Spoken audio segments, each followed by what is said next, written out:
আজকে আপনাদের মাঝে আমি আরেকটি কাজ নিয়ে হাজির হলাম। কাজটি হচ্ছে একটি এসির মাস্টার সার্ভিসিং হবে। এসিটির মধ্যে অনেক ময়লা থাকার কারণে এসিটির মধ্যে ঠিকভাবে ঠান্ডা আসছে না, রুম টেম্পারেচার মিলতেছে না, যার দরুন আমরা এটিকে আগে ড্রাই ক্লিন করে নিব। ড্রাই ক্লিন করার জন্য আমরা আগে ব্রাশ ব্যবহার করব। ব্রাশ ব্যবহার করে ময়লাটা ফেলে দিয়ে শুকনা, তারপরে আমরা ক্লিন করে নেব পানির মাধ্যমে। হাইড্রোলিক মেশিনের দ্বারা আমরা ক্লিন করে নেব। তারপরেই আমরা আগে ব্রাশের যে কাজটা আছে, ব্রাশ দিয়ে আমরা যতটুকু পানি ময়লাটা ফালাই দেওয়ার চেষ্টা করতেছি। ময়লাটা ফালাই দেওয়ার পরে তারপরে আমরা আউটডোর এবং ইনডোর দুটোটাই আমরা মাস্টার সার্ভিসিং করব হাইড্রোলিক মেশিনের মাধ্যমে। আমাদের সাথে থাকুন।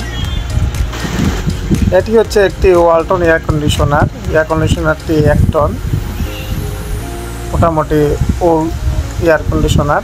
1 টনের যে ইনডোরটি আছে এটা মোটামুটি সাইজের আছে। যাই হোক, আমরা আগে এর মধ্যে যে ময়লাগুলো আছে সবগুলি মোটামুটি ফালাই দেওয়ার চেষ্টা করতেছি। আপনারা এইভাবে করুন।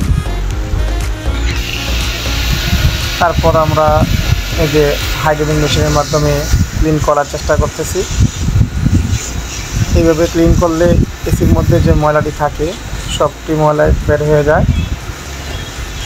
ময়লাগুলো বাইর হওয়ার পরে আমরা এটিকে আবার শুকায়ে নিব। শুকায় নেওয়ার পরে তারপরে আমরা এসিটিকে ফিটিং করে নিব। তার আগে ভালোভাবে ওয়াশ করে নিব। আমরা মোটামুটি ইনডোরটা ক্লিন করেছি। এখন আমরা যে আউটডোরটি আছে, আউটডোর কন্ডেন্সারটি, সেটিকে আমরা ক্লিন করে নিলাম।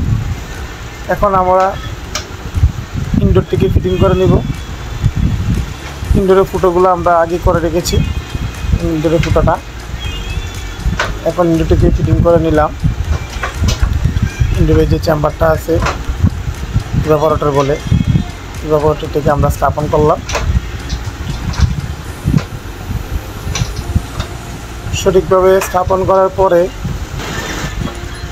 দেখতে হবে যে সঠিক মেজারমেন্টে এটা ফিটিং হয়েছে কি না, কারণ সঠিক মেজারমেন্ট না হলে পানি পড়ার সম্ভাবনা থাকে, দেখতে ভালো দেখাবে না। আর তারপরে একটু ডান দিক, যেহেতু আমাদের যে ড্রেনের লাইনটি আছে ডান দিকে আছে, কিন্তু ডান দিকটা 1 সুতো পরিমাণ স্লোপ থাকবে। তারপর আউটডোরটিকে আমরা ফিটিং করে নিয়েছি।